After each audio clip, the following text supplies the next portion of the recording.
You have to realize that in a dynamic where there's two people, it's a back and forth thing. It's interactive. So it's never one person's at fault. It's never one person is to blame. It's never one person has power and the other person doesn't have power. Oftentimes, the person who plays being subservient or inferior is actually the one in control of the whole dynamic. And the person who thinks they're the boss and thinks they're in control actually isn't. So it's very tricky, and it goes back and forth and back and forth. Okay?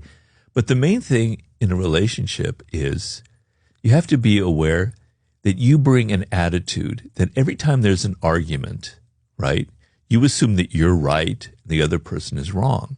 But you have to take a step back and understand that oftentimes you create the dynamic that makes the other person resentful, makes them angry, triggers their anger.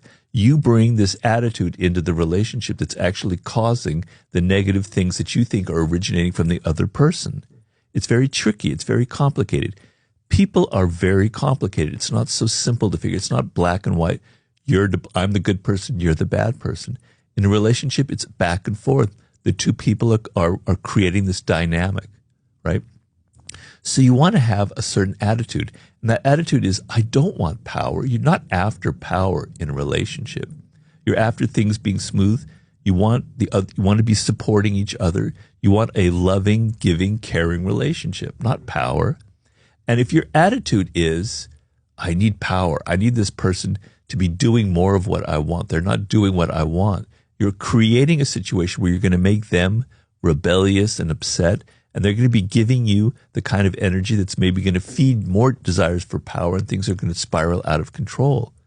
So you want to have an attitude that's open, that's giving, that understands that oftentimes you're to blame for these things, and you want to be tolerant of the other person. It's not easy. I've had my own moments where I can't live up to that ideal. It's a skill that you develop. But in general, I tell people in life, don't go around thinking, even in a marriage or any situation, that it's always the other person's fault, that you're the victim of everybody, right? Everyone's after you. You're poor you. These people are being mean to you. You bring to any kind of relationship your own energy, and it creates a back and forth dynamic, and you're as much responsible for what happens as the other person is.